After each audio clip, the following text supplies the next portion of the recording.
always like to start out these things letting you know what to expect. And I think that makes a big difference as we move along at a time like this, what the attitude should be. So to start with, we're here today to participate in a celebration of the life of Scottie Holliday. A service of this kind should contain all the emotions of life along with the seriousness of death and what that means. So I expect there to be laughter, probably a lot of tears, along with much joy and hope and reflection upon the faith that Scottie Holliday enjoyed. We will also be blessed with clear testimony about the wishes Scottie had for all of us who are here today, and I think you'll find that part of our time together particularly encouraging. My favorite book in the Hebrew Scriptures, that's the Old Testament in the Bible, is the book of Ecclesiastes. It was written by a wealthy, powerful king named Solomon, and he wrote these words. They may surprise you. The day of death is better than the day of birth. It is better to go to a funeral than to go to a party. For death is the destiny of every person, and the living should take this to heart. Now we might ask why the day of death is better than the day of birth. How could a memorial service be better than the birth of a newborn baby? Solomon was saying that if we go to a funeral and don't consider what the day of death tells us, it only exposes our need to understand the real purpose of life. You will see today what that purpose is from Scottie herself, as if she were here right among us. There is no doubt Scottie would want all of us to join her in heaven. Now, not necessarily right now, but she desired that when we breathe our last, we would be with her in paradise along with Jesus. So what can you expect today? Scottie's family will be reflecting on her life. There will be personal sharing from some of her closest friends. We'll hear from her 3 children, and we'll enjoy music, which was always a huge part of the Holliday family and of Scottie's life. I mean, what a time this will be. Bluegrass gospel songs and a great enduring hymn that Scottie chose for all of us to sing together. So we want you to rest and relax and get comfortable and enjoy this family time as we reflect upon and celebrate the amazing life of Scottie Holliday. She lived a very full and blessed life for 85 years here on planet Earth. The last 57 were lived right here in Sarasota, mostly on Siesta Key. To get the service started, we have an incredible video of Scottie, filmed a few years ago, sharing her own words about her life, her reflections on family and friends, and her encouragement to each of us today to enjoy this meaningful and important time together. So let's watch this video together.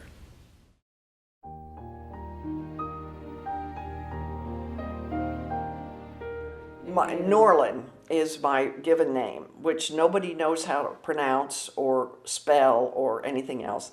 And Daddy and Mom, my father's name was Norman, my mother's name was Helen, so it was the first 3 letters of his name and the last 3 of her name.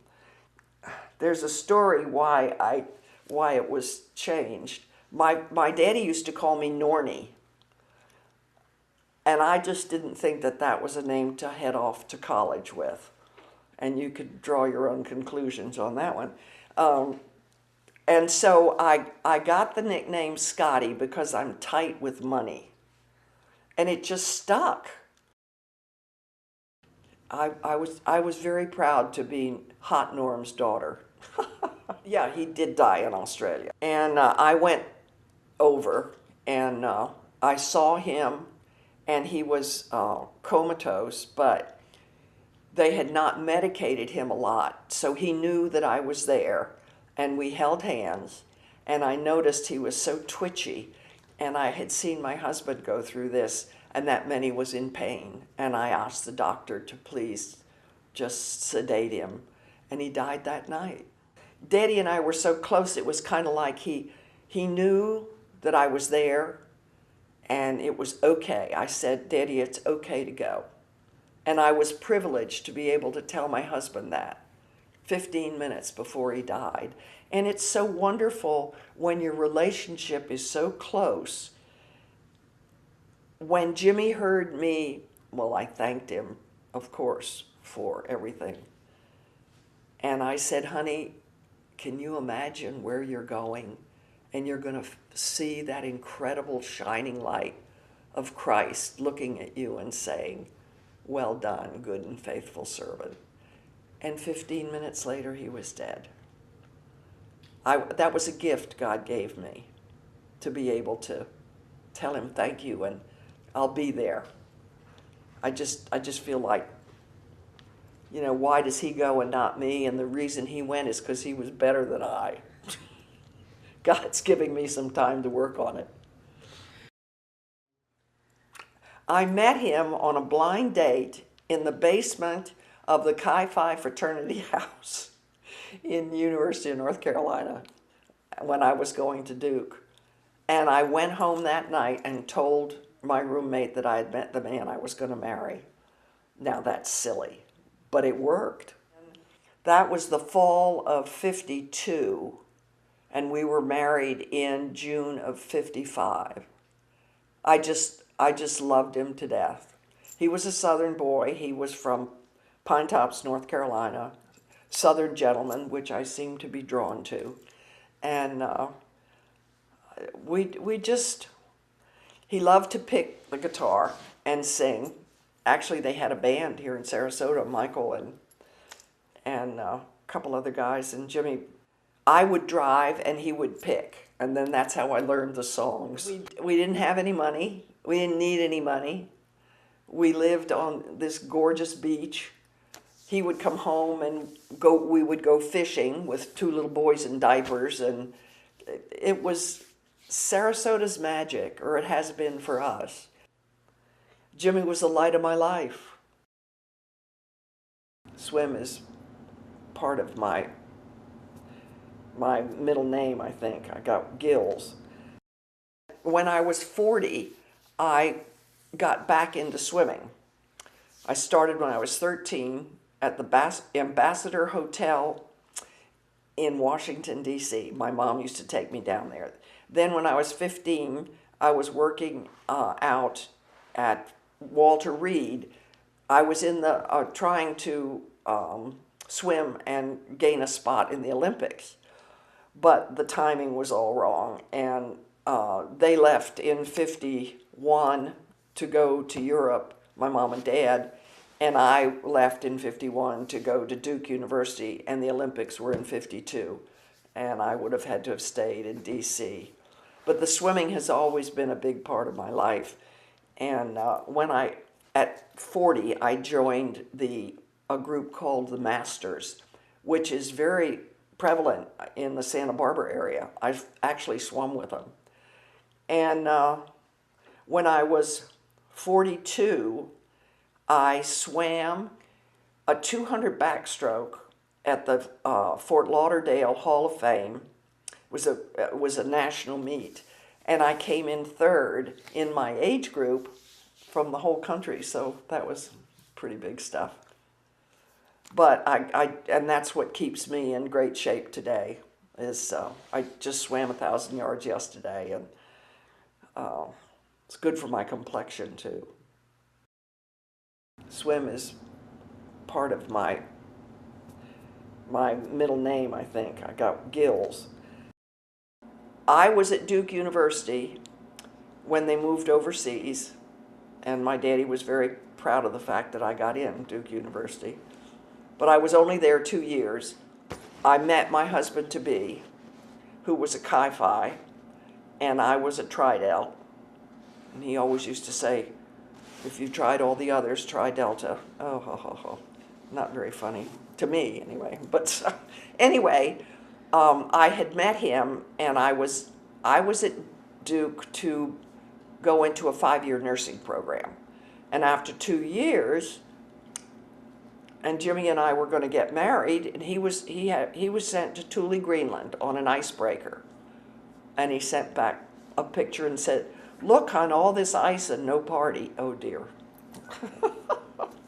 Anyway, so Mom and Dad were in Europe, and they said, "Come to Europe."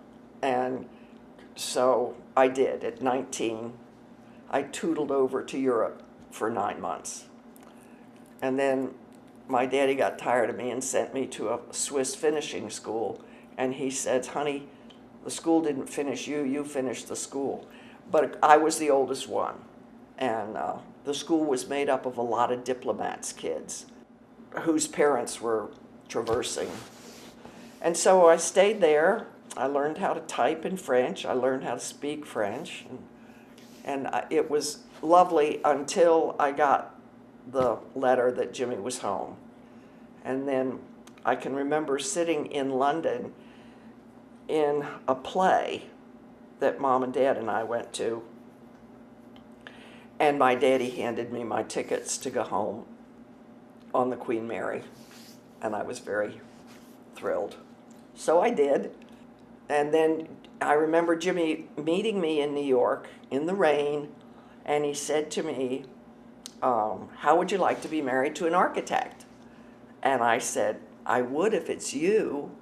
We got married, and Jimmy graduated from NC State with a 5-year program, a master's in architecture, and I had one little 15-month-old by the hand, and I had another in my belly, and that was Craigo.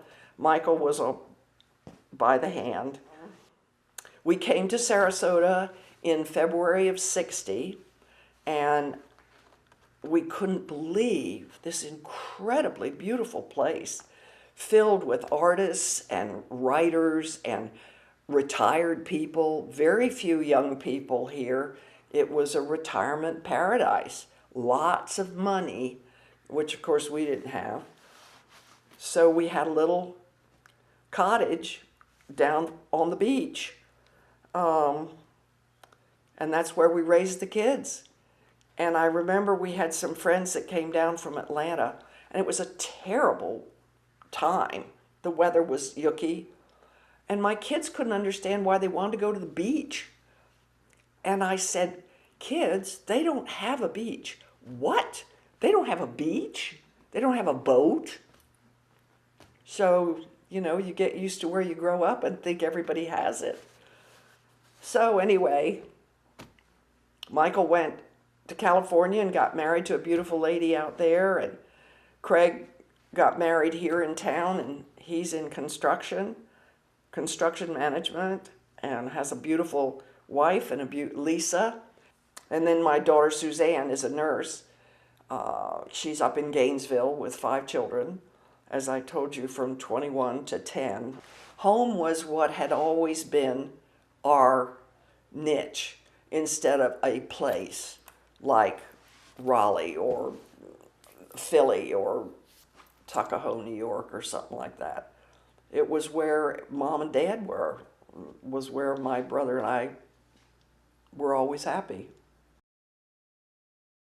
I was just so ecstatic in those days. I was 20 years old when I got pregnant, and I thought that was the greatest thing in the world. And then 17 months later, another one came, and you know, the old question, do you have a clue as to what's going on? Actually, I lost my first child in a miscarriage, but that didn't change anything. And then I had the daughter, and we decided that 2 boys and a little girl, the little girl was an answer to prayer, and so we decided that that was all we wanted to have. Oh, I loved it. I just loved it. I loved being able to be home, cooking bread on Tuesdays and ironing shirts on Wednesdays, or because the boys all like cotton shirts. And that was a gift. It was a joy to me. Love, faith, family, love. And they were brought up in the church, and they're all strong. My son Craig is going, he's the guy in construction management who's here. He's heading off to Haiti again this summer. He went last summer, trying to help through the church and stuff like that. So faith is the church, not the church necessarily, but faith, and lots of love and patience. You got to be patient, not only as a parent, but just as a person. We lived in this little cottage, paid $90 a month on the beach right over here at Point of Rocks. And sometimes we couldn't pay the $90. And the landlady was so great. She said, you'll pay it. You'll pay it when you get it. And you just have to believe and work hard. You got to work hard. And I don't know, it just worked for me somehow or other.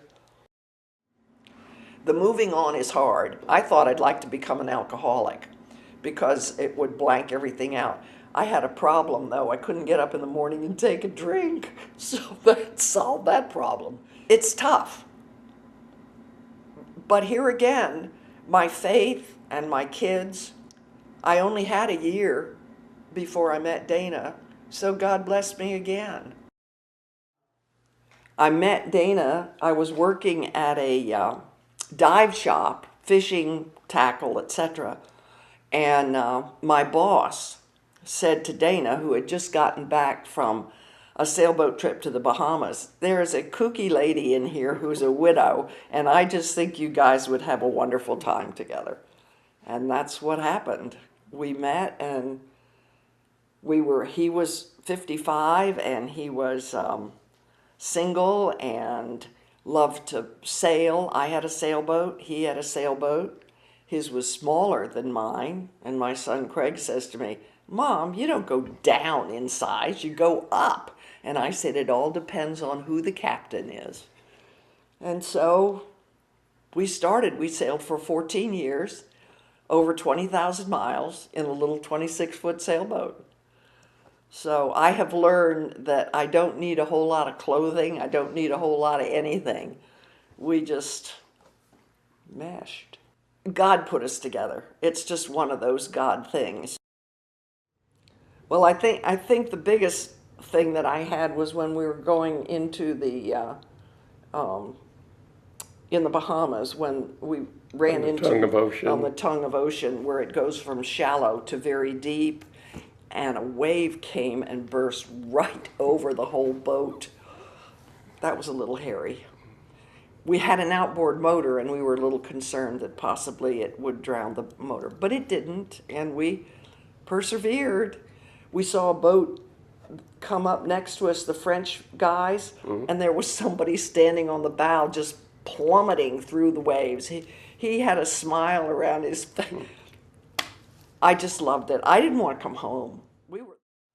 I have a great faith in Jesus Christ as my Lord and Savior, and there was a boat called Amazing Grace, and every Sunday I would take my little dink and I would dinghy over, and I'd have my hour or so of church, guitar singing and stuff like that. So I was able to meet other people of the same persuasion, and it was neat. I try not to let that get me down.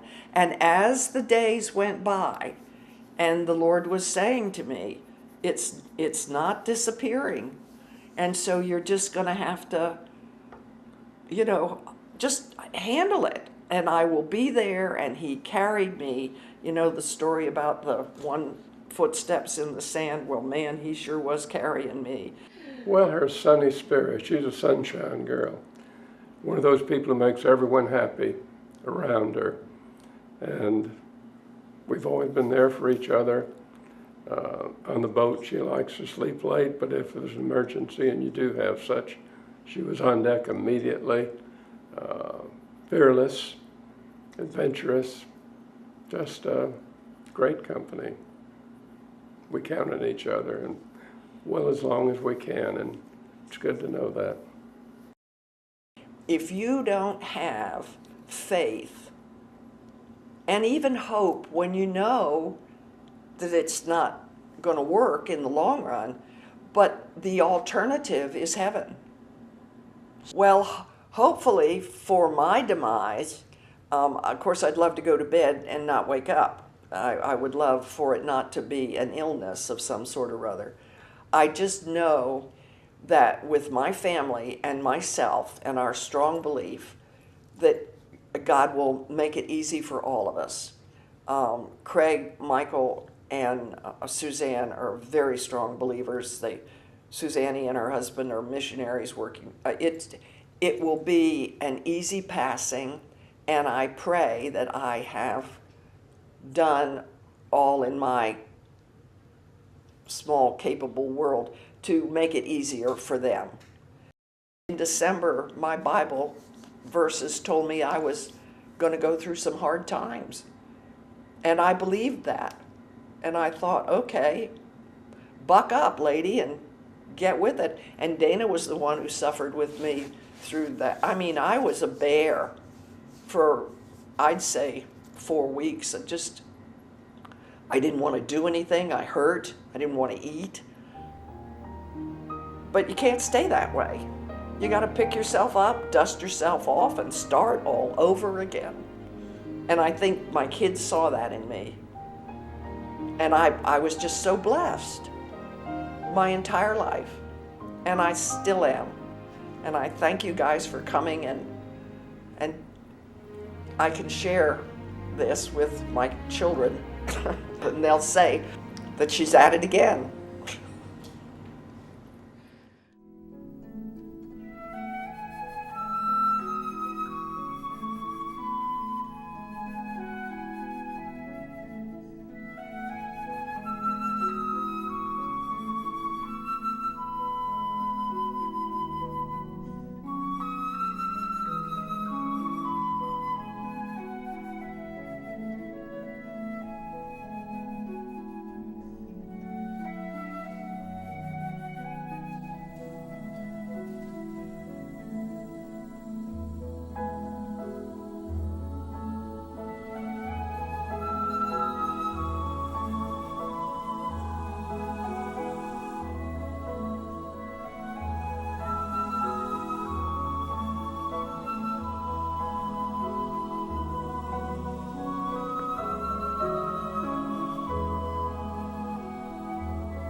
That was amazing. I mean, my goodness, just like you said, it's just like she's right here with us now. Wow. Well, Annie Brownell, are you here? Annie's going to come up, and she's one of Scottie's best friends and travel companions. That's a very hard act to follow, isn't it? I'm a beginner at this. But I just wanted to tell you, when we first were talking about going to Europe on a cruise, on a trip, and the bartender that we were talking to said, I know somebody you ought to talk to, because they were in Europe on their honeymoon. And I said, oh, really? Fine, let's do that. So we did. And we met Jim and Scottie. Scottie was about 8 3/4 months pregnant. But they didn't tell me it was Suzanne. But she appeared, and it was a while later that my husband and I moved to Gleason Avenue, about halfway up the block. And I was looking out my front window one day, and here came the Holliday family with their dog, walking up the street. And I went out and said, wow, what are you doing here? Said, we just moved in. We're down the street. So we got together, and numerous times during the week after work and times like that, we had several trips together. We didn't spend a whole lot of money, but we had an awful lot of fun. I went to Atlantic City with Hot Norm and Helen and Scottie after we went up to see her grandmother, who was elderly at that time, and so she wanted to see her again. She lived away. And we went to Costa Rica together, 8 of us, and we wanted to go to the other coast, so the 8 of us thought we could get a van of some kind to drive over there, and they didn't have such a thing. Rental cars were pretty hard to come by there, apparently. And so they had 2 Jeeps, but one had a dead battery. We found out after we rented them. So we made our way across the country to the West Coast with the worst roads you can imagine. They were full of potholes.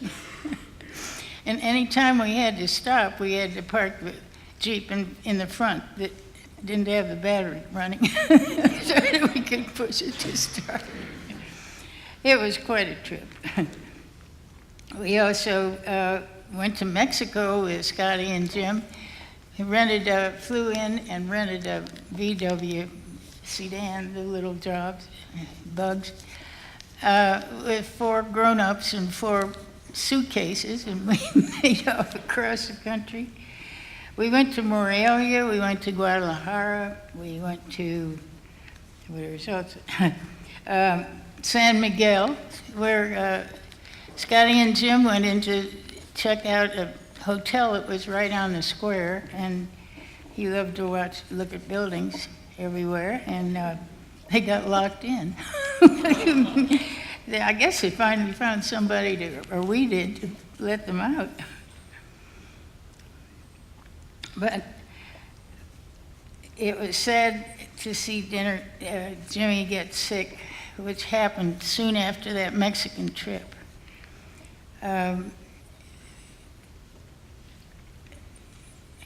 But it was such a blessing that Dana came along, and they had such a marvelous time for the rest of their lives, really.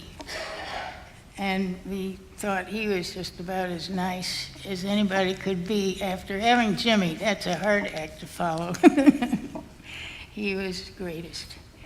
And I'm sure that Scottie is happier now. She was not happy when she was not feeling good, and it's kind of a blessing. I loved her to death.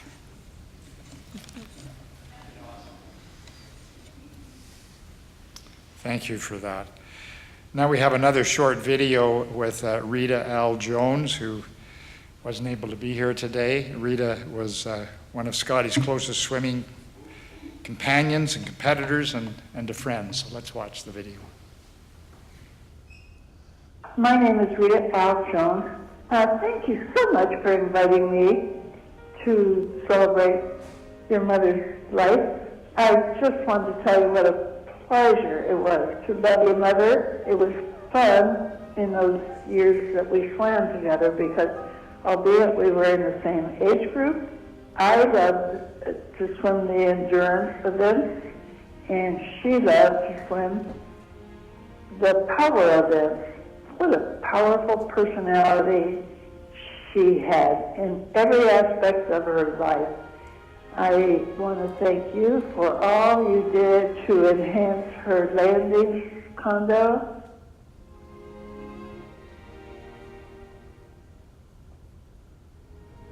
You even made her very happy by decorating her final resting place. She was fun even to the end. What a lady. I wanted to remind you of a memorable moment about your mermaid mother asking your dad if he would swim for a mixed relay. We desperately needed him, and he acquiesced. And did he help us? He removed his street clothes and swam in his white skivvies. So we, of course, won. John Patterson, is he here today? Oh, come on up, John. First of all, thank you for the honor of speaking here about Scottie. And it's very hard for me to think about Scottie with also not thinking about Jim, because they were both such terrific people. Nora and I were thinking, where did we meet? When did we first meet? It was sometime in the 1970s, mid-1970s. We knew people in common. We were doing work together for mutual clients. David Nash was one who's here. Don Greer, for whom Jim designed that wonderful office building right by the Salty Dog over there. And we liked a lot of things in common. We loved boats. We loved children. We loved art. We liked buildings.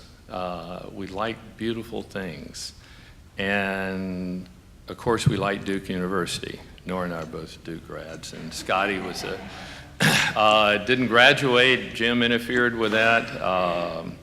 But we just had a lot of things in common, and we loved spending time together.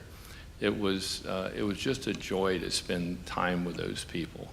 And Craig, Michael, Suzanne, you guys were growing up. We really didn't know you that well until after you got older.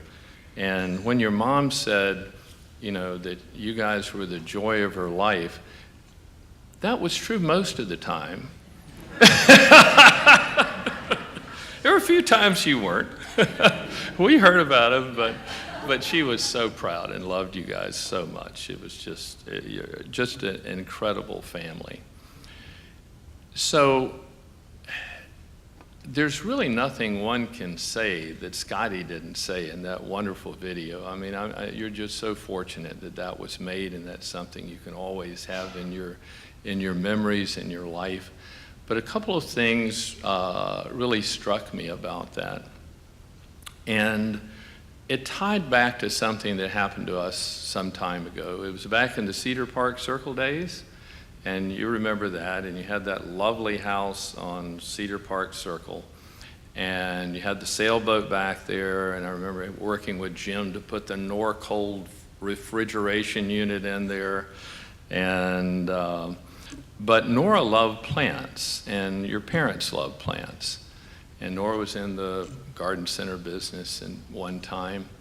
And Nora admired this beautiful bromeliad. It's called a fireball bromeliad that was hanging in your home way back. Is there a, yeah, that's it. And it was like that. So Nora asked Scottie, could she have just a little a cutting, I think is the technical term that you call it, of that. And Scottie very generously took a snippet off your bromeliad. And that's the bromeliad right now that's hanging in our screened area along with orchids and so forth. That little sprig, that little cutting grew to this incredibly beautiful plant.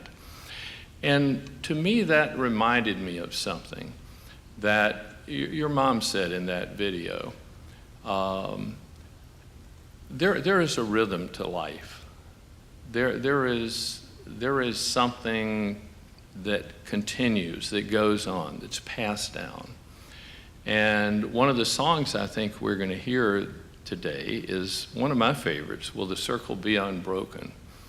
And I think the answer to that question, will the circle be unbroken, really depends on, will you let it be broken? Or will you keep it unbroken? And what is that circle? That circle is what Scottie talked about. It's love, it's friendship, it's faith, it's hard work. It's all those things that bring us together as friends and community and help us make something together that's better than any of us individually could do alone. That's really keeping that circle unbroken. So what Nora and I did was we took a little snippet of that, little cuttings. And Nora, would you help me here, hon?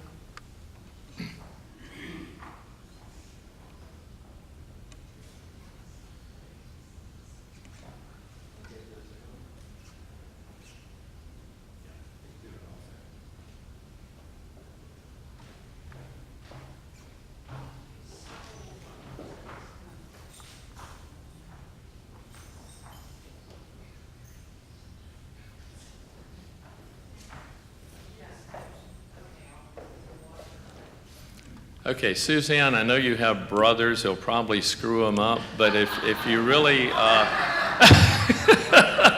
if you need help, call Nora. She's the plant person. Fireball bromeliads. But at any rate, that's our contribution to keeping the circle unbroken. And thank you again for the honor of speaking here.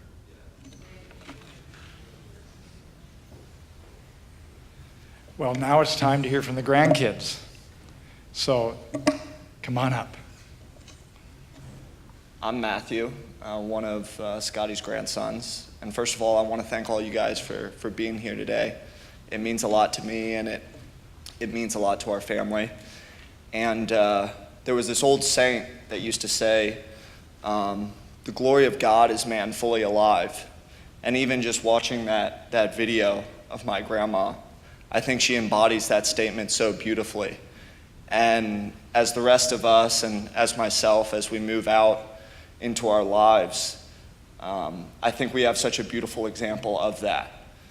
And I know as I go out and burn my own trail, my grandmother is going to be really close to my heart, and her memory will, I think, be close to all of our hearts. So once again, thank you.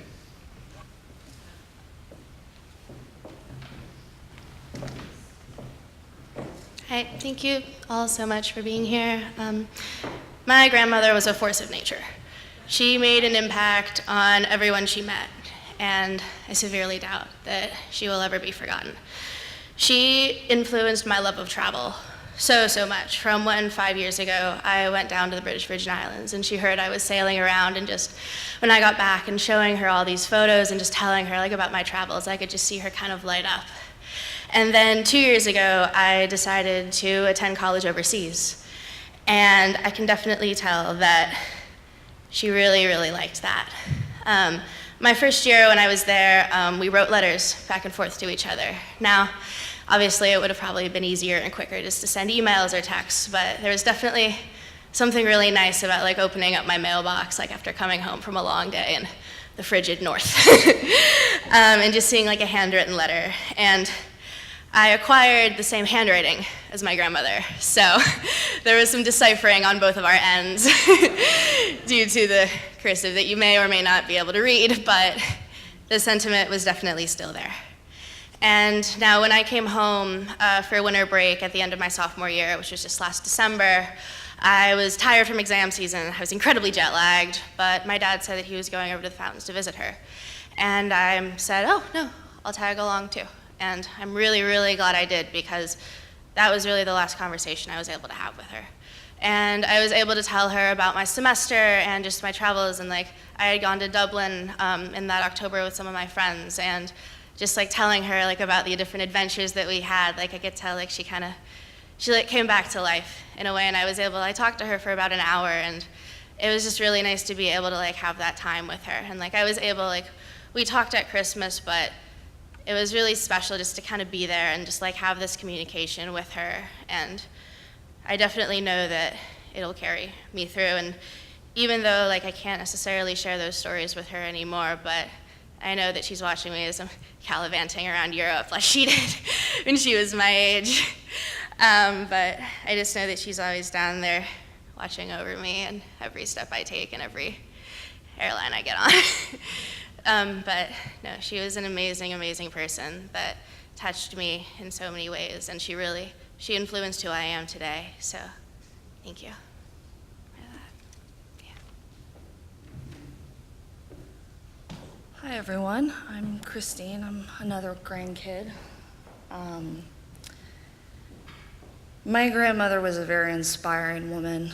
I actually went skydiving a couple months ago, and all I could think about was her the whole time. Especially her doing that for her 75th birthday, and I was like, my grandma can do this at 75, then I can do it at 27 when they shoved me out of the plane. I always loved growing up with her. Whenever she would come up, we would go down to see her. A lot of my childhood memories are tied up in this church and in Sarasota and in the pool and the beach. I joke that I'm part mermaid because of all the time I spent in the water. I think it's in my blood now. One of the best things I remember is her and Dana together. I never met my biological grandfather, so Dana was the grandfather I knew growing up. And the last conversation I had with Grammy was over Christmas. She was very sick. She was in a lot of pain. And I remember her holding my hand at dinner, just saying that she was ready to go. And she was ready to go be with Dana, so I was relieved when I found out she had gone, because I just hope that that's where they are right now, her and my grandfather and Dana sailing on the sea, because that's where they belonged.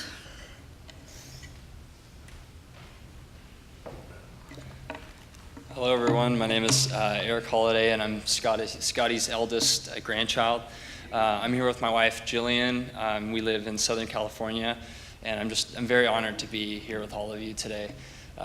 She was even saying, man, look at how many people are here. I'm not surprised. I'm here with my mom and dad, Michael and Beverly, and my twin younger brothers, Neil and Russ, to celebrate the life, legacy, and graduation of our Grammy into glory, as we like to call it. I remember one time I accidentally called her grandma, and she looked at me with this, and she said, "What did you call me?" And with a big smile on her face, and appropriately so. I think that she found the nickname of Grammy to be a little more youthful, and it was definitely fitting. But before I honor her with a few words, I felt prompted to first honor and thank the Holliday family based here in Sarasota. It's gonna be a long morning. Uncle Craigo, Aunt Lisa, and Gabrielle, as well as the Farina family based in Gainesville, Uncle Andy, Aunt Suzanne, Christine, Daniel, Matthew, Madeline, Caleb. You all have chosen to love Grammy so well over the years, and I can only imagine that she smiles over each of you right now, as does Jesus by your side. Despite the distance and lack of abundant time together, I love each of you, and I charge each of you to carry the flame of her abundant and joyful legacy into your respective futures, both here in Florida and beyond. And we West Coast Holidays will try and do the same in California. As many of you could probably guess, growing up in California meant that my personal times with Grammy were honestly few and far between. However, it also meant that the occasions that we did have together were almost always celebratory in nature. We had lots of fun. Good food, trips out on the boat, fishing, amusement parks, all the time swimming together. Through her deep laugh and perpetual smile, I could always tell that we both just richly cherished the times that we had together, as few as they were. And we know it's difficult to judge the full and understand the full depth of a person when you only get to experience them on their best moments or on vacation. And so sadly, I can't claim to have known Grammy in the way that she picked me up from school every week, or took me to swim lessons growing up, or babysat on weekends. It's not the banner that I get to carry today. But the banner that I do get to proudly wave for her, and I hope I get to do this for my brothers, is to just have been on the receiving end of her unfailing encouragement, emotional support, and what we surfers like to call her stoked spirit. She is hands down the most go-for-it grandmother I've ever known. Like Christine was saying, what kind of woman in her right mind jumps out of a perfectly good airplane on her 75th birthday? I actually keep that photo of her falling through the clouds above my desk at work. To just remind me to always live life abundantly. So whether it was calling her in junior high school to let her know that we were going on a missions trip to Costa Rica, or calling her to talk about Neil and Russ and I and Dad doing boat trips, or seeing her walk down the aisle on the day that I got to marry Jillian, or calling her to tell her that we were going to Bali, Indonesia for 6 weeks after graduation, and most recently calling her to tell her that after 8 years of education, experience, and exams, I'm now a licensed architect. Like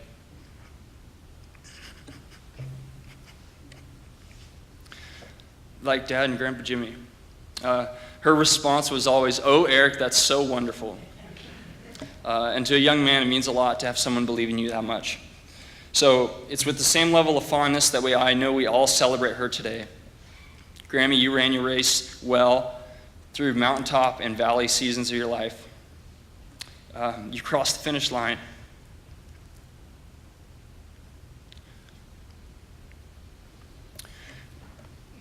With eyes wide open, chest out, and arms flung wide to the Father's homecoming embrace.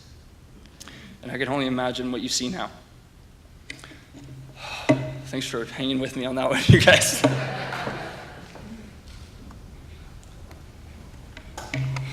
Wow. Well, one of Scottie's favorite hymns was the hymn, "How Great Thou Art," which is one of the best-known Christian hymns literally in the world, along with "Amazing Grace." And so you can stand or sit. It doesn't matter either way, but if you can, it's great to stand. And we're going to sing together, "How Great Thou Art."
Wow. Those words were meaningful to Scottie and are wonderful words. That just within those words themselves, we see everything that we need to know about what it means to be sure that we're going to heaven. Now, Suzanne Holliday is coming up and going to speak to us for a few moments.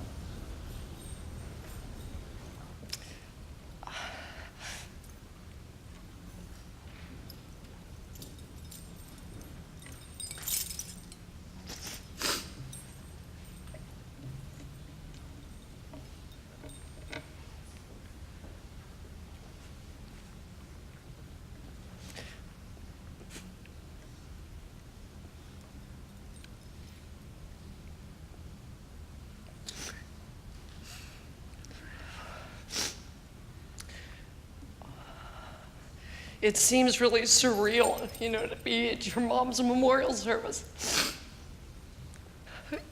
Because we were so close. There's no way in 5 minutes I could begin to tell you how much love and gratitude and appreciation that not only I, but my 5 children and Andy feel towards my mom. Soon to be 6 because Christine's engaged to Cedric, who we all love. And my mom really loved us. Anyway, I'm Suzanne Farina, and I'm the youngest. I wish I've already figured that out. I am who I am today, coming from being a Holliday for the first 25 years of my life and then a Farina for the last 32. I've had the privilege of being married to my best friend, Andy, over the last 31 years.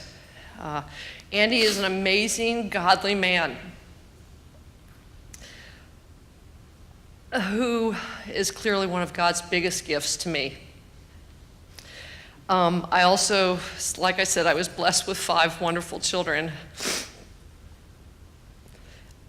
All of us were really blessed because of our deep connection with Mom. We were fortunate because we got to spend pretty much every major holiday with her, and she was so gracious and kind. She always opened her home up to us, so almost every family vacation was spent down here in Sarasota with her. So most of my life is tied up with memories of her and our family. And visiting Sarasota, what a great place to come.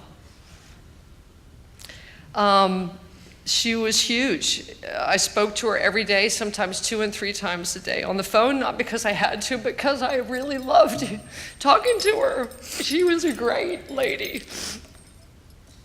So 2 of my earliest memories happened when we lived at Point of Rocks of her.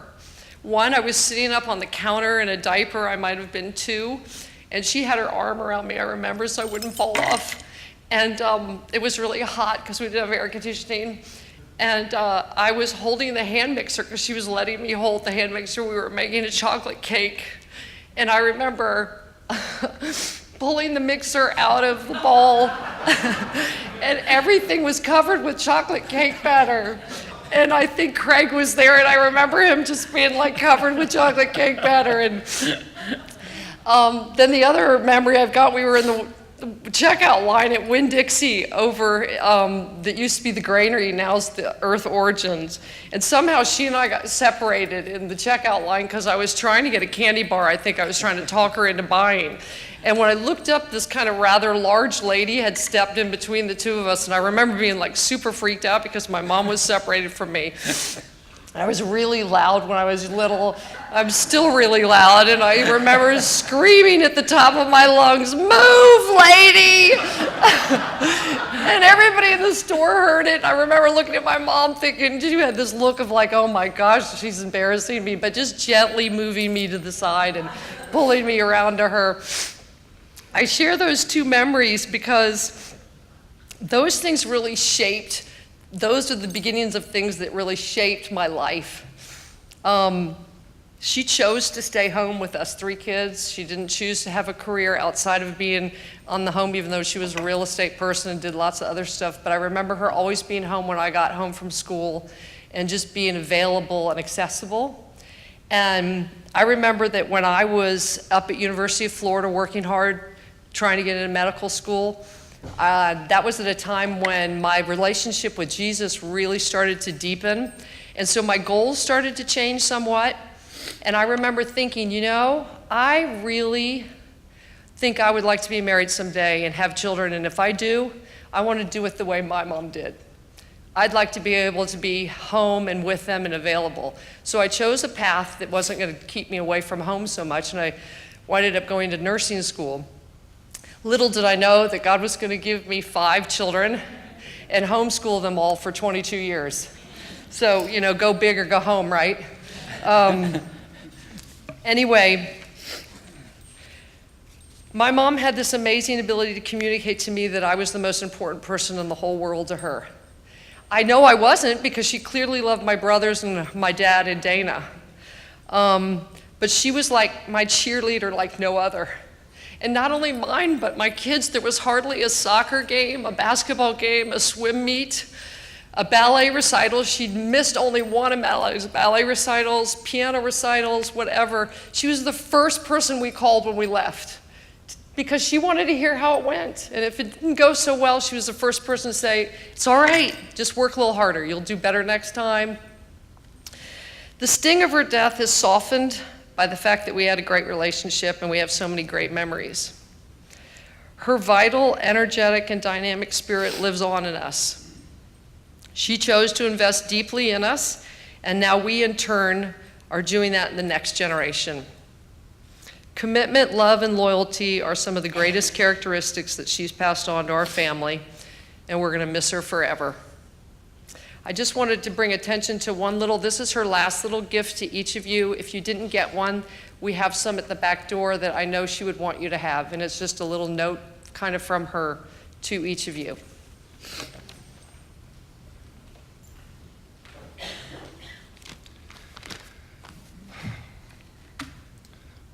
I actually can say I feel a little comfortable up here, since this is my home church, and I've spoken up here before under much more happier circumstances, but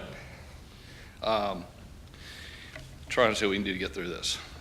First of all, good afternoon and welcome. We very much appreciate all of us, you all coming to this celebration of my mom's life.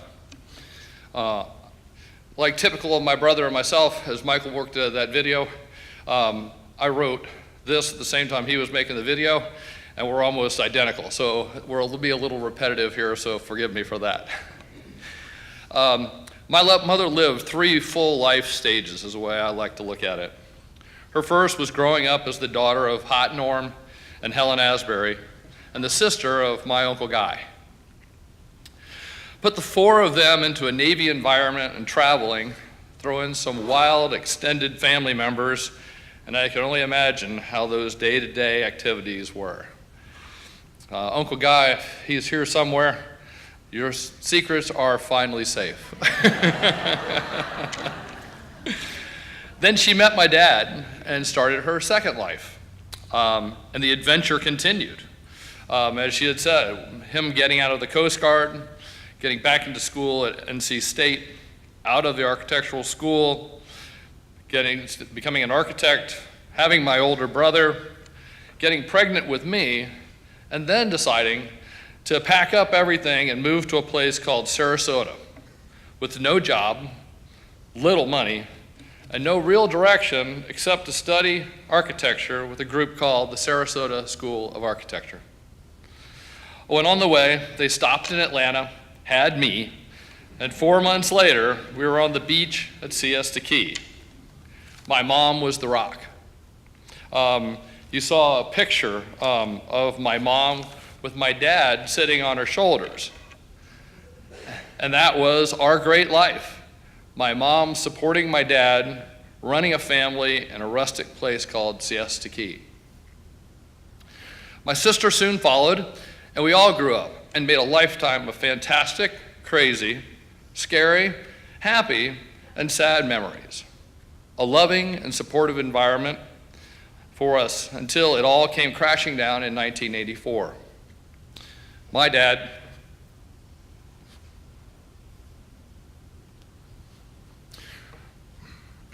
her husband, died of brain cancer almost 1 year later.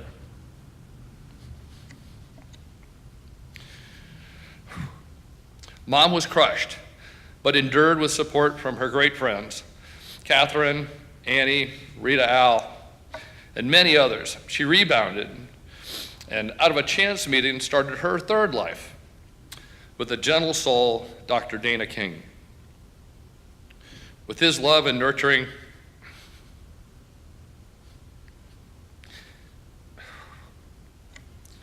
he built her back up as they sailed around the Bahamas, Keys, and anywhere their little sloop Blue Yonder would take them.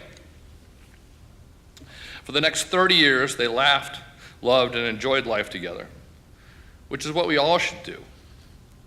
We should all strive to live the way that she talked about and the way she lived her life. But with life eventually comes death.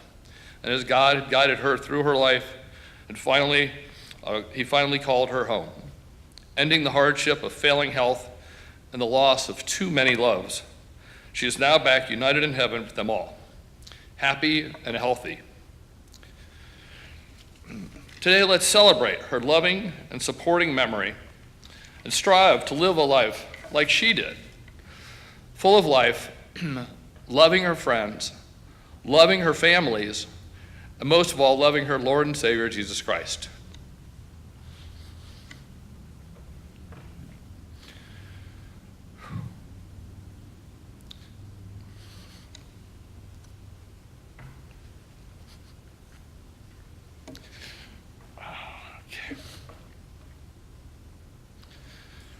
I'd like to close with a poem that my mom embroidered in 1994.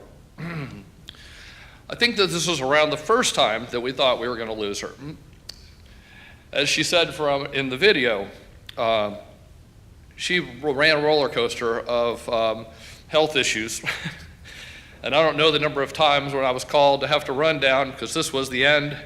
You needed to be here, only to find out that 2 or 3 days later, she's back up and feeling better and saying, oh yeah, no, it's all fine, next time.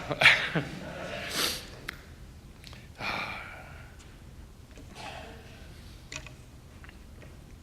gonna try and get through this one. Because the way I see it, she wrote this for all of us, especially my brother, my sister, and myself.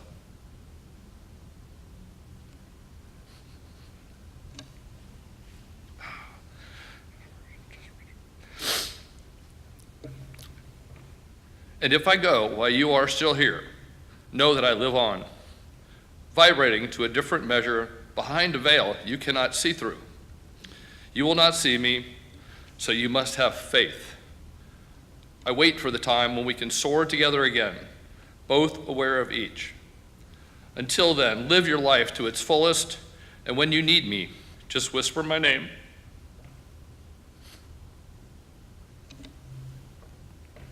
Just whisper my name in your heart, and I will be there. Thank you very much.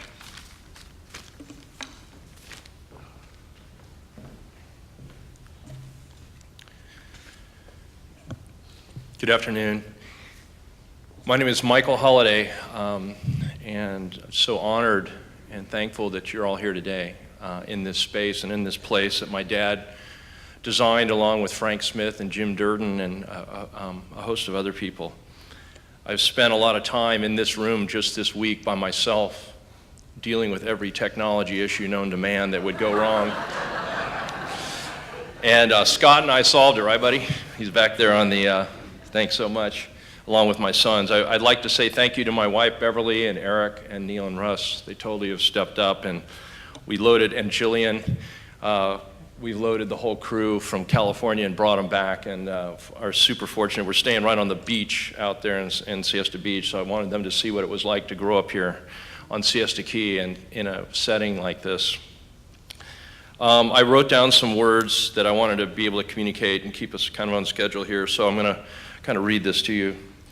And I just want to say thank you. Thank you to the Farina family, Suzanne and Andy, and all the kids who we feel like we haven't had a chance, put 3,000 miles between our family, and we haven't got a chance to know you other than emails and the few times that you guys came out. So thank you so much for all coming and being here.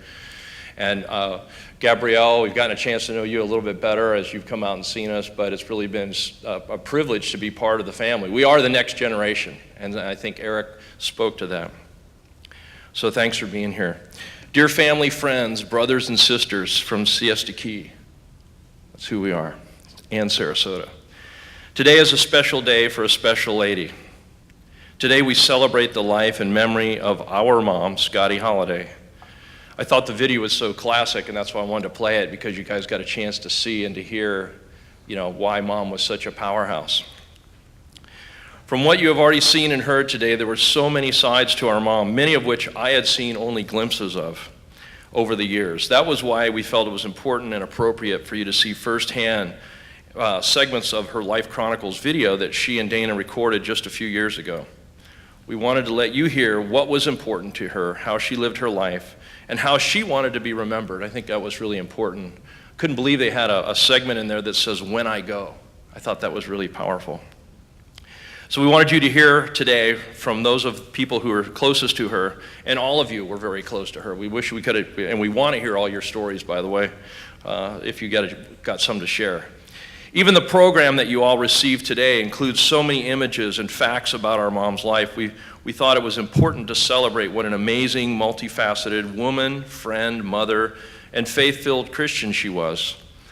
I've been thinking quite a bit recently about what stands out most in my mind as I reflect back on my 59 years as her oldest son.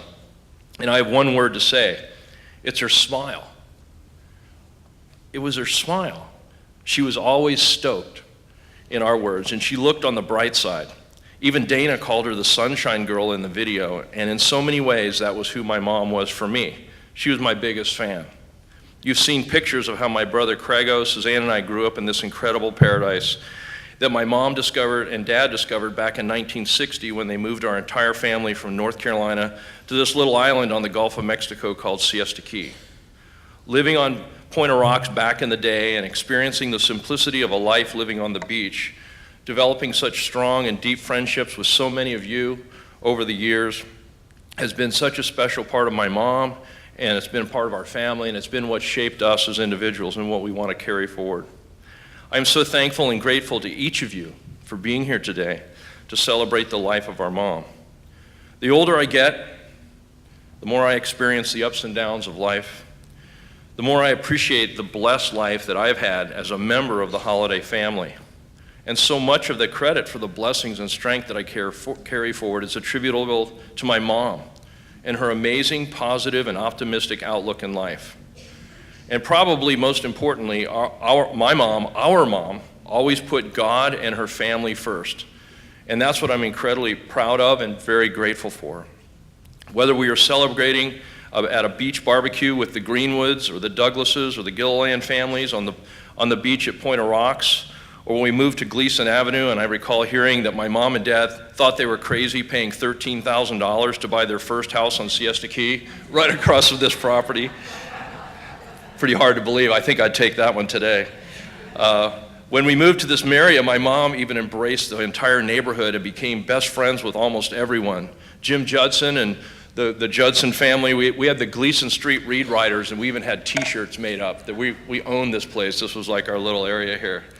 The Brownells, Grandma Walker, Miss Baker, the Curtis Long and his family, the Swain families, and especially the Brackett family, who, by the way, Chris Brackett's one of the best charter boat captains if you want to hire somebody to catch fish here in Sarasota. Chris took our three sons and I out yesterday, and we slayed them, didn't we, Chris? I think we caught 35 fish in about 4 hours. So anyway, Chris taught us right. I used to teach him how to fish. Now he's teaching me how to fish. So that's how it works. Then in the later years, as friendships grew with the Logans, the Petersons, Guy Peterson's here today.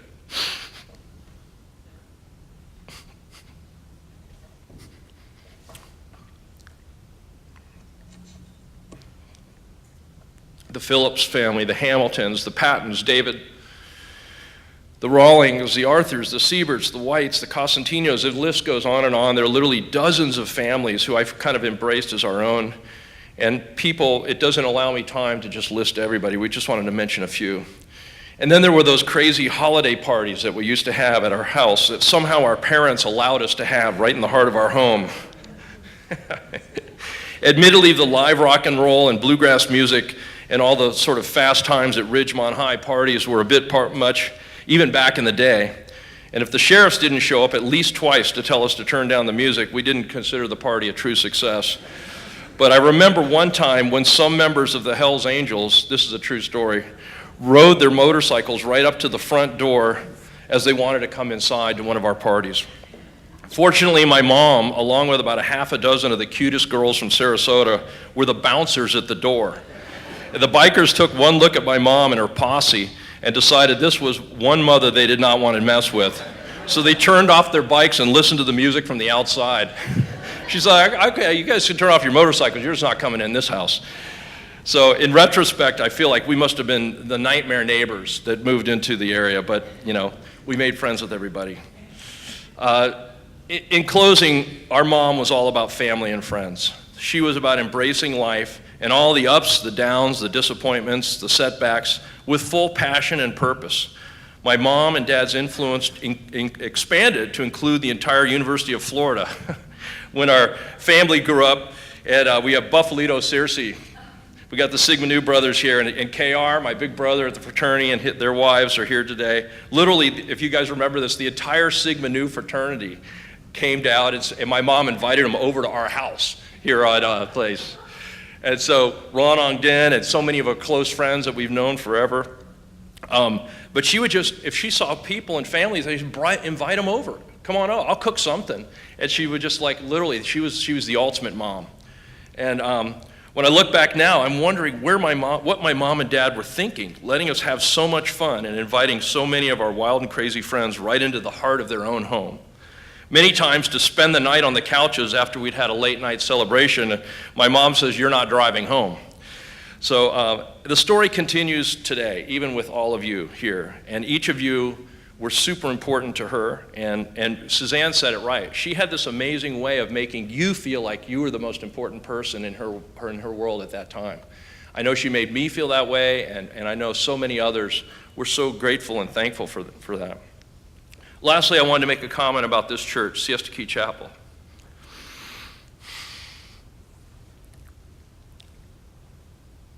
When we moved to this neighborhood in the mid-'60s, there wasn't much here. We lived directly across from this property. And in our mind's eye, we owned this place. In the words of our son Russell, he said, "Dad, this was like your locdom." And I go, "My locdom? What's that?" He goes, "You know, your local domain. This is where you," I go, "Yeah, bro, this is it. This is my locdom right here." So we had the Gleason Street Reed Riders, and we had little bikes, and we even had go-karts that used to terrorize this place before there was any church here. The church hadn't moved in yet. And so this was our locdom, and this church and this property means so much to us and our family. My mom and dad were the founding members of Siesta Key Chapel when they started in the out-of-door school right across the street. My dad and his team of other architects designed this building, and we literally grew up building. I must have built 4 or 5 forts on this property. Up in the trees, we did underground forts. You know, I think that's why I became an architect. I mean, I said, man, if I get paid to do what I love to do, this is a dream. I think I'll become an architect. So I think those are the formative years where you just fall into the passion of designing and building things. So we grew up on this site, and this building so powerfully resonates the warm, rich spirit of my dad and my mom.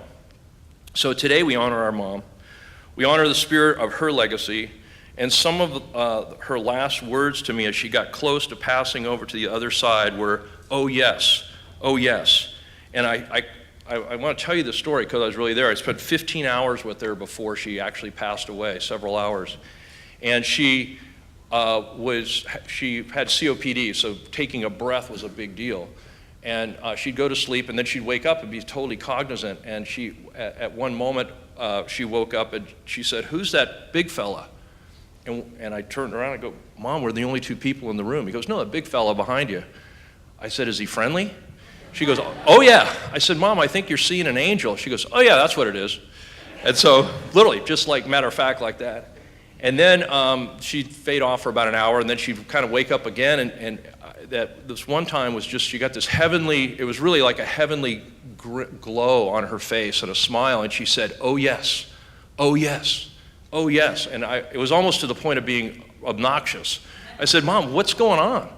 She goes, it's incredible. Oh yes, oh yes. So it's like she was seeing gold, streets paved with gold and gates of giant pearls and things that she couldn't even describe. And being married to an architect, she had seen some amazing architecture. So it was this incredibly, and I was there in the room, and it was just a powerful testimony that she was seeing to the other side. And then I came up and sat on the side of her bed, and she said, hon, I think I'm getting close. I think I'm getting close. And I said, Mom, it's okay. It's okay to go. I said, just to make sure, Mom, I want to make sure you got Jesus living in your heart. She goes, you know I do have that. Don't tell me what to do. I said, well, I'm just making sure, Mom, you're ready to go. She goes, yeah, I'm ready. I said, well, Mom, it's okay. You can go. And so the last moments with her were, I thought I was going to see her the next day. Craig and I all did. I mean, she was up and down that last year. Like Craig bore the brunt of all the ups and downs of Mom. Got to be here tomorrow, but we're fortunate to all be able to be there for her. But one of the amazing things was I go, Mama, I'm going to see you tomorrow. I got a chance to tell her everything. She's been an awesome mom for all of us, Craig, Suzanne, and I, and all of our family. And you know, I said, I'll see you tomorrow, hoping I wasn't going to have to go through another day. I didn't want to see her suffer to take a breath. And you know, when you think about the breath of life, as a baby, I watched our three sons come into this world, and it was the first breath they took.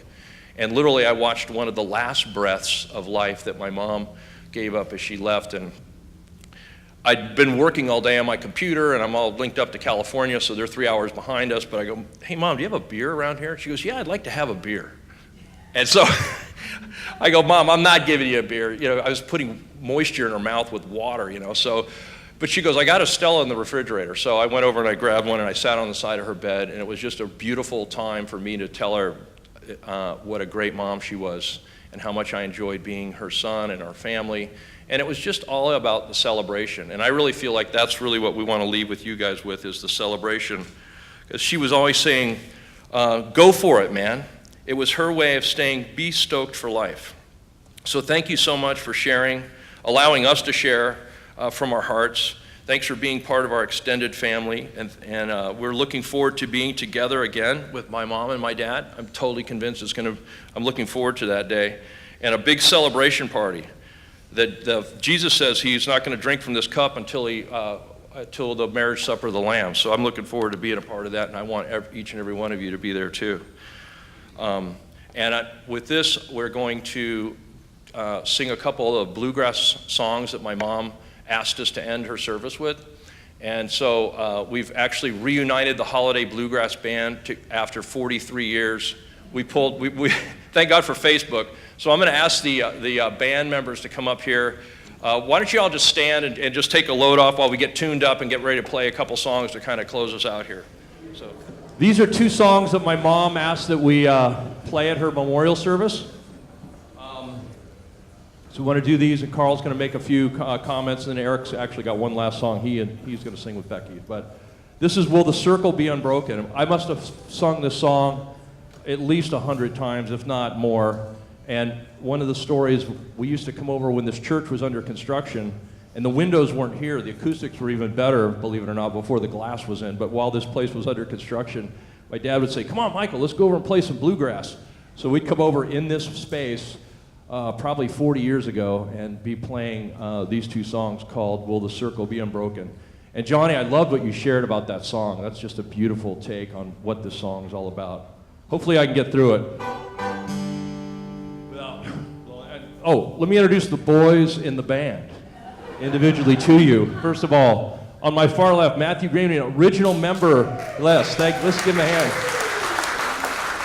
The Greenwoods were part of our extended family, and Matthew played with my dad and I at the Siesta Village back in the early 70s. I've seen that picture. You know, we were the touring minstrels of Siesta Key with Siesta Village. And then right behind me, Mr. Russ Cuccio. Let's give it up for some Russ. He used to have hair back in the day, man. He was... Well, oh, it's inside, that's right.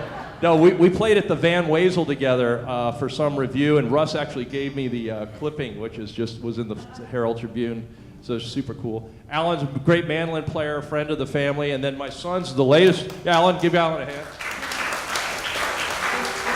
And then my son Eric, who's been schooled on music ever since before he was even born, I was playing to him inside, so he's quite the musician as well. So we're going to do this song called Will the Circle Be Unbroken?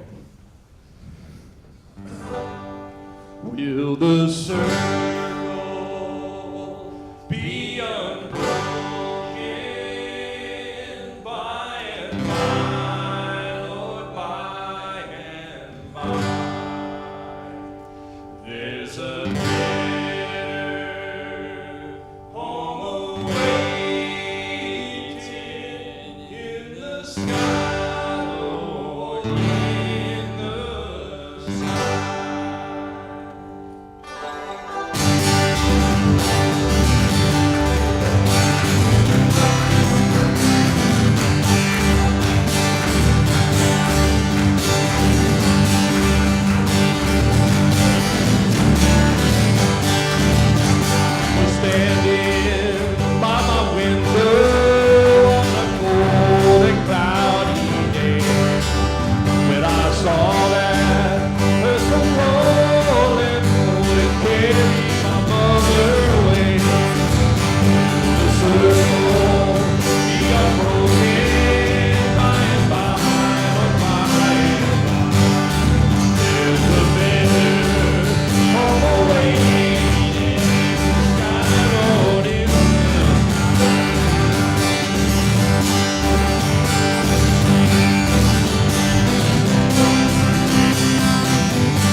Undertaker, please drive slow. Hold that body, that's cold. I sure hate to see her go. Circle, be unbroken by and by. There's a better home waiting in the sky, Lord, in the sky.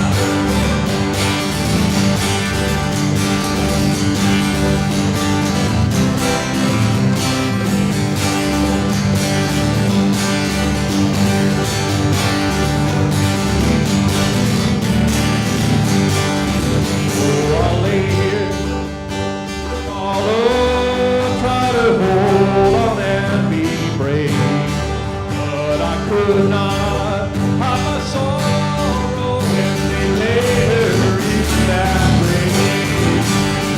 Circle, the unbroken by and by. Better home waiting in the sky, Lord, in the sky. Circle, the unbroken by and by.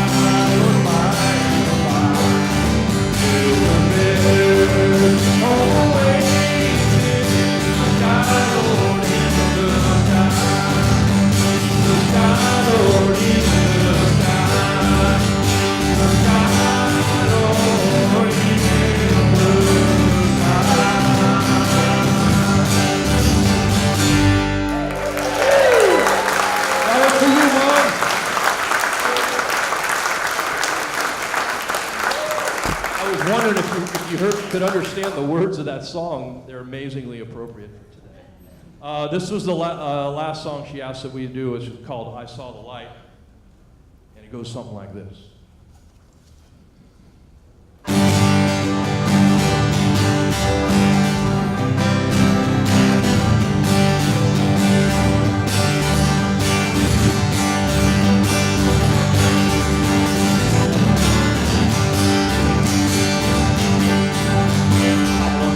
So aimless, I filled with sin.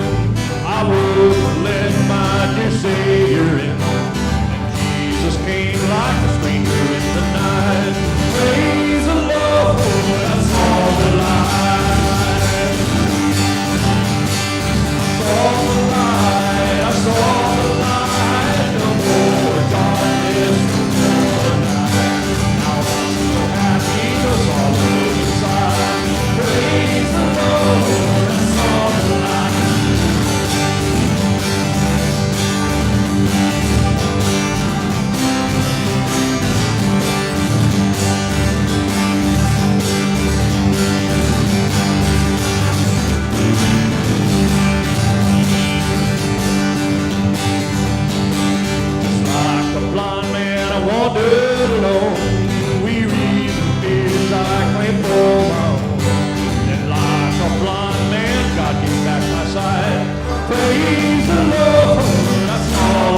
fun.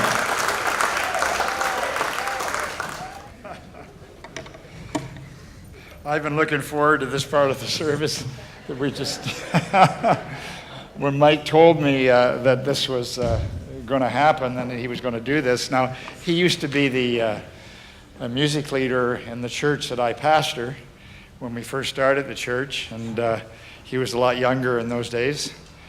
And now we have a really other super young guy, and I told him about this, and he says, is it okay to come to a funeral service just to hear the music? So he's busy. We have a service tonight, so I recorded it all, so it'll get well looked at. That was wonderful. The whole thing has been great so far, and I'm going to just take a very, very short period of time. I want to say a few closing remarks, but I kept seeing this in my mind, a life well lived. Scottie really lived her life. Particularly, my favorite picture is the parachuting, and 75 years old. And I'm a very, very long time away from that, but wow, maybe that's a good thing to think about.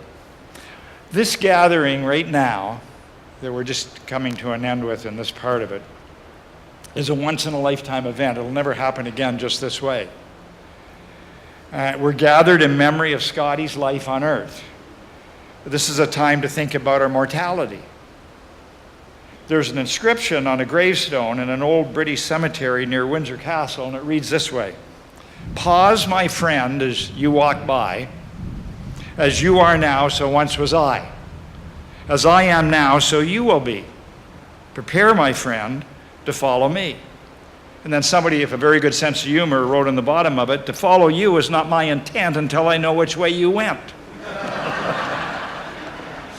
We live in a time of denial when it comes to death and eternity.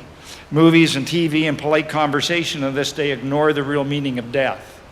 Jesus himself gave us a definition in writing of what eternal life is all about.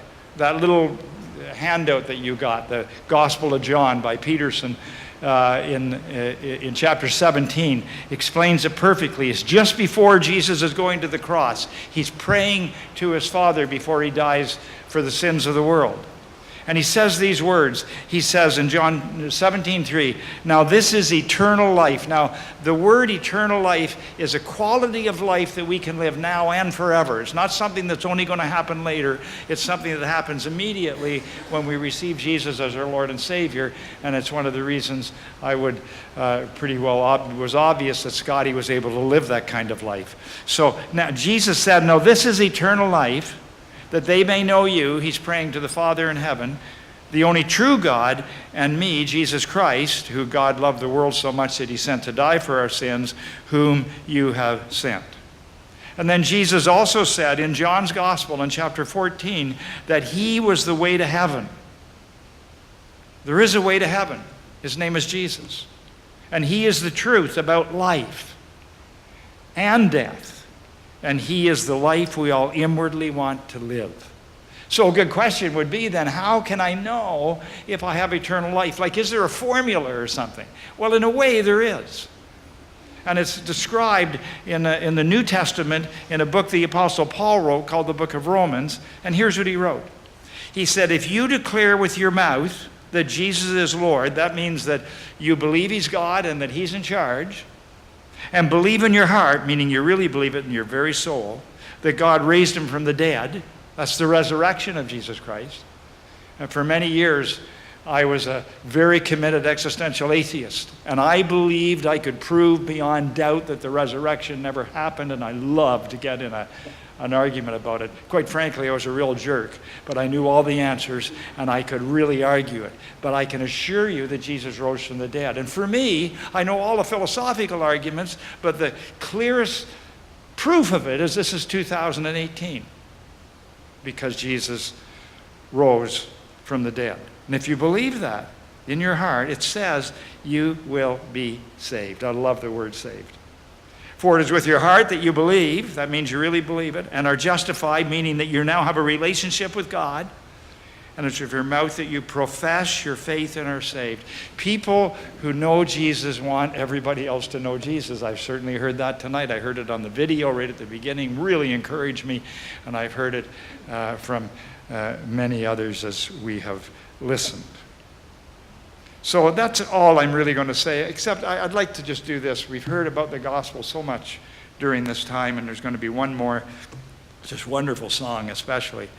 If anyone here today is interested in asking Jesus into their lives, maybe you're here today, you've heard about the gospel, it's hard not to in this country still, but you've never really made that commitment and you're realizing how important it is, then in just a moment, I'm not going to make a big deal of it, I'm just going to ask you, we're going to all just kind of close our eyes for a minute, not right now, and bow our heads.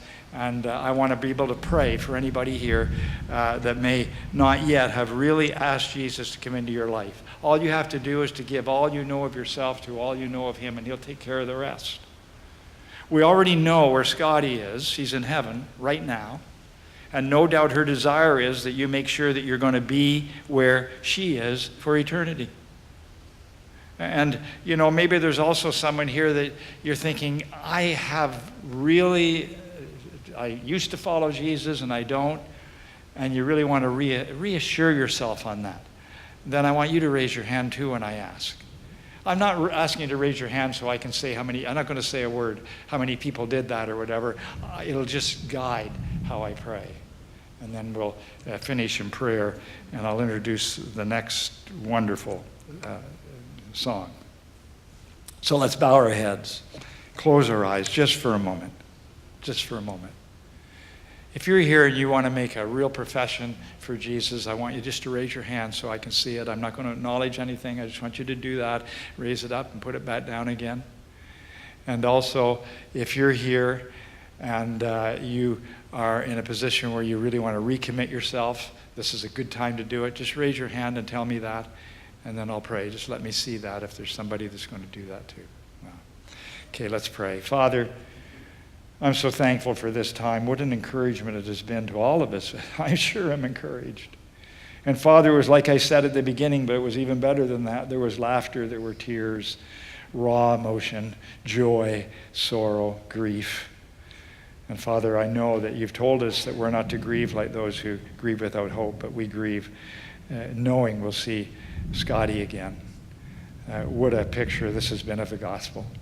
And I pray, Father, for those who would want to commit their life to Jesus, that they would just simply say, Dear Jesus, I know you died for my sins. Thank you for doing that. I just agree that I'm a sinner and that I need you. Please come into my life. Father, I did that a lot of years ago, and I didn't think it even worked, but boy, it sure did. And then, Father, for those who would want to recommit themselves, I want to recommit myself again. Just so excited to see what's happened. So excited to see Mike and Craig and others who have been following Jesus for a long time, and these wonderful young men that I've met so far today who love the Lord Jesus Christ. Father, I want to be really committed to you. Whatever life you have left for me, I want to live it for you, and I want to pray for those that also are here that want to do the same thing. So I thank you that you're going to answer this prayer. In Jesus' name, amen. Amen. Now, this next thing is great. I recently was asked by my wife, do you want to go and see the movie I Can Only Imagine? And I said, you know, we've been married forever, like almost 50 years. She's a wonderful wife, so she's always right, I'm always wrong. My thought was, no, I don't want to go see a movie about a song. We went, and it's one of the most I didn't say no to her, by the way, so we went. And it's one of the most powerful movies I've ever seen. I highly recommend it. But you'll understand when you hear the words of the song, but it's an amazing song. And so Eric and Becky are going to play this song for us, and do so, you guys. And I wouldn't take the risk if Grammy hadn't asked me to do this, so.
Mike and Greg and Suzanne are going to come up to close in prayer, and then I'm just going to give you some instructions at the end of where to go next.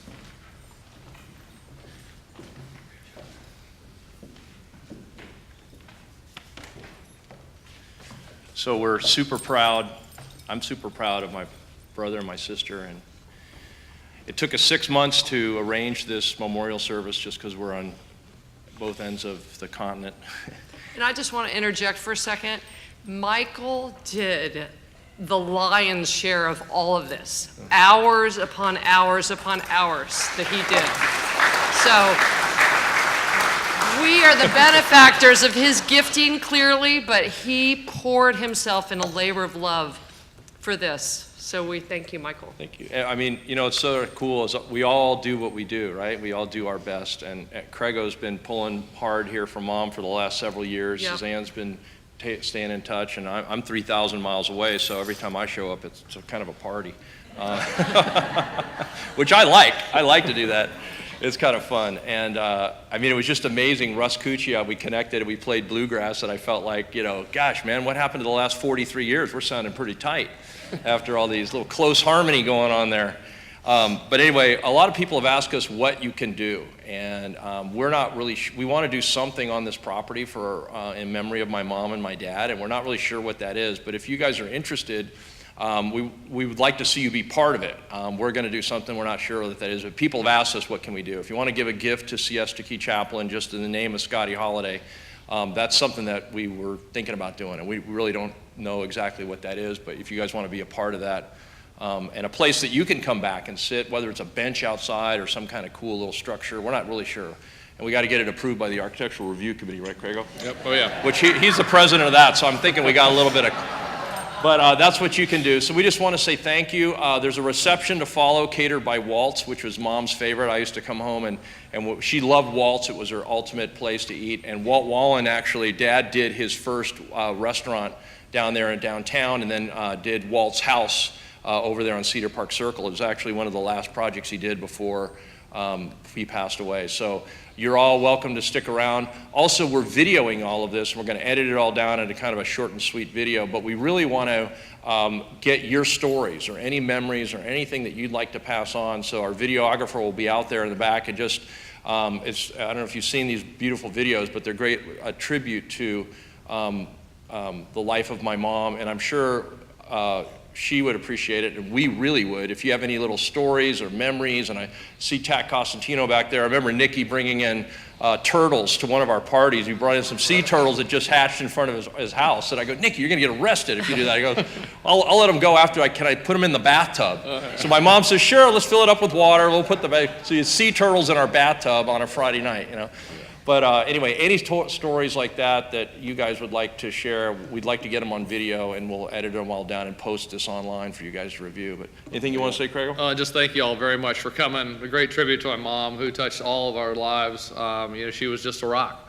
She raised us right, and I'm trying to do the same, raising my daughter. I know my brother's doing the same with his kids, and Suzanne's doing the same with theirs. And then when time comes for them to raise their kids, you know, just continue, you know, keep the circle unbroken, just loving God, loving family. And thank you all again very much. And like I said, the fellowship hall, we got a lot of food down there. I hope everybody can go down there and we can spend Please some come more and time. eat it. Great.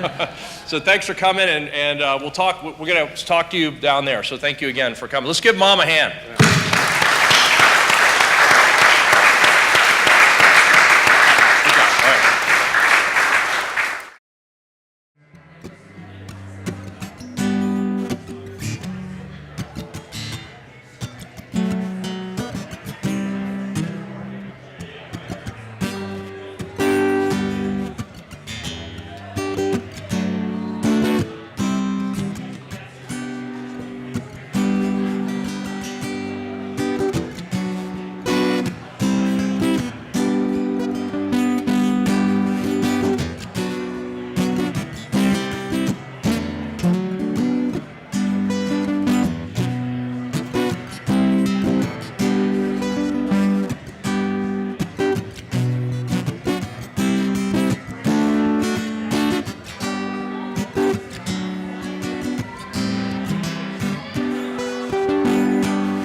My name's Jim Judson, moved here in 1964, right down the street here, and my best memories of the holidays and Mrs. Holliday were we hadn't been here just a few days, and Miss Holliday showed up at our house with a basket of brownies and just welcomed us to the neighborhood, and came from a bad divorce on my end from my mom and dad, and the Hollidays took me in as their kid, and just grew up in this neighborhood and swimming in the lake and playing with their son and daughter. They're my best friends, and just a great mom, and like I said, a second mom to me, from swimming in the lake and fixing cuts, and they're Mr. Holliday teaching me carpentry, and just great memories. Thanks. Okay, so I just want to say, Jim, good to see you again. This is Jim Yeah. Judson, one of the star riders in the Gleason Street Reed Rider group. I think you even designed the T-shirts, if I remember. I think that might have happened. Yeah, yes. yeah, And I so- had the coolest bike, I think, too. Yeah, remember we used to put cards on our bikes to make Yeah. that motorcycle noise? Yeah, but Michael Walker used to cut off forks and put them on our bikes to make it look like a chopper. Oh, I remember that. I Yes. remember that. And So, you'll have to talk to him about that. but He what? was- Remember the forts that we had right over here next to your house? Yes, I do. Yeah, so- way up high there. So I'm sure you already passed on some thoughts. What classic memories do you have, kind of back in the day? Swimming in the lake. Oh, and your yeah. mom putting some god-awful stinging stuff on cuts and washing our ears out with I don't know what. Oh, that alcohol and And it was peroxide this or whatever it old was. nasty brown bottle, and then she'd just get us and just clean us out, and we'd go on our way, and then Somehow we were healthier your for dad it. being just the cool dad, but the heavy too. That southern upbringing. There was no it was yes sir. Yes, no, sir. It was yes sir, and I'm like. Yeah, and he was my second dad because I had no dad. That's right. That's and, right. He was just the man. I was telling this guy that, showing us carpentry stuff, and the other best memory is him getting you that go-kart, Oh, but yeah. no motor. Oh, right. That's right. And we would We'd push it. and we pushed that thing around for months, and then he got you a motor. Oh, I And remember then that. he got another tire and another tire, and when you'd hear a lawnmower, every kid in the neighborhood would come running thinking it was the go-kart. That's right. We terrorized this place with the go-kart. Yeah. Oh my God, yeah. Well, good to see you, bud. You Thanks. too, man. Good to see you and the family. And it's Yeah. kind of old town reunion here, man. I loved your mom. That's the biggest thing here. Yeah, That was awesome. the best. All right. Thanks, man. Yep. I'm telling a story that happened over 30 years ago. In fact, I'm not even sure how long ago it was, but it's a long, long time ago. And Jim Holliday and I were like brothers. And they had a big dog named Barney. And I was over at his house one night. And Scottie had just made a great big pot roast. It was put it on the table. And that dog grabbed the whole pot roast in his mouth and took off running. And the two of us were chasing that dog. And if Jim Holliday had caught that dog, we'd have had Barney for dinner, I think. But never did catch him. We don't know what happened to the pot roast or anything else, but that's a true story. And it really, we still laugh about it. But Jim's been gone over 30 years, and I loved him like a brother. We are Dixie and Julie Benkin, and Dana and Scottie were dear friends of ours, as they were kind of our mentors in sailing, and especially helping us prepare to sail to the Bahamas. And before we left, Dana come up to the boat when we were putting on the sail cover on the mainsail, and he said, if you don't mind, I could share with you how to do that a little bit easier. And so he said, start from the front back, not the back to the front. And so that was our introduction to Dana. Then we met Scottie, and it began a 5-year deep friendship with them, as we were really the only sailors at Sunrise Cove. So we took them sailing on our boat, and we went to the circus with Scottie. She loved the circus. And we would barbecue lobster together, have picnics. And so we shared a lot of special times with them. And Julie, you have something more to say?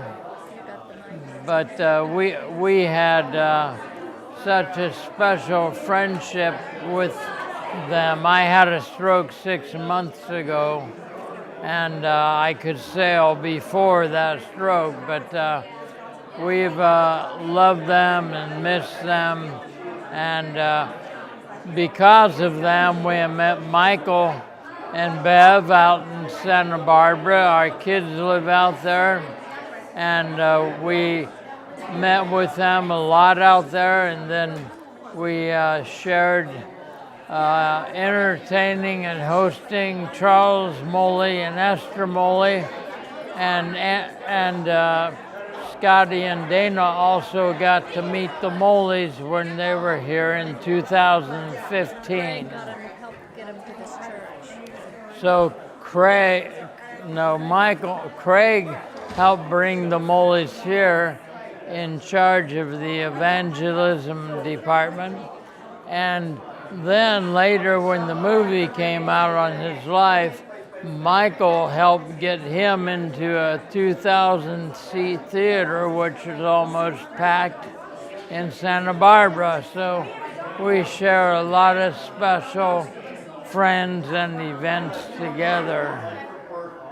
So that's probably all I have to share. I'm Mary Holmes. Suzanne and I go back to literally my mom being pregnant with me and Scottie being pregnant with Suzanne. So we like to say we are each other's oldest living friends. Scottie was a second mom to me, and my mom was the same with Suzanne. We'd go over, spend a week at the other person's house, just bring a change of clothes, and everything was good. Michael and Craig were among my first crushes, and the house on Gleason Street was just this magical place. And there was always music, whether it was Mr. Holliday doing the guitar with Sweet Baby James, with Michael and Craig, or some adventure down to the water, going down a point of rocks, Suzanne and I next door with Grandma Walker, or taking the rowboat out. It was my second family. And to have my father here today, and to watch Suzanne and Michael and Craig and their own families paying such a loving tribute to Scottie was just marvelous. And you go to somebody's funeral or memorial service, and it's usually very sad, and there's some stories. This has been such a joyous celebration and a reunion of so many friends I haven't seen since their last party. And I'm very fortunate to be included in this. And I love the holidays with all my heart. And I just thank them for doing something so moving and so powerful in Scottie's name. And I feel very blessed. Thanks. Good. Hi, Craigo, Michael, Suzanne. You guys did a great job today. Everyone was so uplifted. I wanted to share a couple of memories. I didn't know your mom as well as others, but I knew a lot of things about her that always resonated with me. Growing up, your mom and my mom were both so positive and so uplifting. And I always loved talking to your mom because she would always say things like, "You can do this, go for it," or "Are you still swimming? Where are you swimming? And don't stop swimming." And I remember one time when I came over I was home for the weekend from college, and Craigo, you may or may not remember this, but came over to the house. This was at the Cedar Park Circle house. I came over to the house, and you opened the door, and I said, "Hey, Craigo, where's the party at?" And you were like, "Well, hello, Ann, I'm not sure where the party's at, but come on in and say hello to my mother." So we all came in and said hi to your mom, and that's where the party was. It was right there at your house, having a good time talking to Scottie. And another memory I want to share with you, and I've shared this with you before, but it's really one of the best times ever for all of us, and that is those Sigma Nu days when your dad would come up and everyone would play music and show those underwater slides behind the music and that good old Allman Brothers and bluegrass and Southern rock and all the music we grew up with. And we would all enjoy ourselves and be together, and all us Sarasota people who had this shared past and got together. And your parents always made that just a part of your lives, and you guys shared that with all of us. So you've done a great job, and they'd be proud of you, and thanks for letting us be a part of it too. Love ya. All right, I'd like to introduce my longtime friend, Gary Dickinson, who we also like to refer to as Derek, if you get that. And this is Matt Guitar at Greenwood, and we've been carrying on with the holidays since we can remember. Since we can't remember, it's been so long.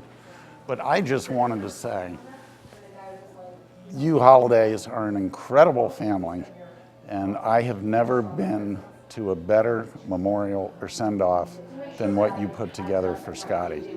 And she's absolutely looking down, beaming. But you managed to just, they encapsulated her personality, her spirit. And the coolest thing is in the middle of the service when it started thundering, not so much thunder, but it started raining. And I'm looking around the church thinking, this is what Jim Holliday designed. As much as they love Sarasota and Florida, you look out and you see nothing but palm trees, oak trees, the rain coming down, no buildings. That was a special moment, it was. It just brought it all together. Where else can you be in a church and have that experience, which just brings the outside in of the environment and the city and the town that you love? It was just phenomenal. You guys are great, and we love your mother to death. Say something. Okay, so anyway, my family moved out to Siesta Key, Pointer Rocks area, a block away from where the Hollidays moved at basically the same time. We moved out there in '59, their family moved in 1960. So basically our two families grew up in that neighborhood together, and so the Hollidays are a very special family to the Greenwoods. And Scottie was almost like a second mom to a lot of us kids, because as was pointed out in the video, Scottie would take anybody in anytime, cook a meal, throw a party. And then of course the holiday parties were legendary, and I have so many great memories of Scottie's. I think that's where I first got to know Craig's mom, and I don't even think I can remember it because it was these house parties on Siesta Key. They let us kids throw the best house parties. The house parties were huge. Yeah. But Scottie and Craig's parents were even huger. I mean, she had a smile that can, number one, light up a city. Yeah. She's got a sparkle in her eyes, and she would just take anyone in, as evidenced by the fact she even let all these kids come into her house for these parties. God. Oh yeah, the parties are phenomenal. Crazy good time. But anyway, so what Gary said too, all the family members did such a superlative job of memorializing Scottie. And they just brought her back to life by everything they had to say, and that was the most beautiful, poignant part of the whole ceremony. So kudos to the Holiday tribe. Holidays, we love you, and we love even more. We've been a part of your lives ever since before we could drink. So I'll leave it at that. There you go. Love you. Bye. Love you guys. Standing by my window.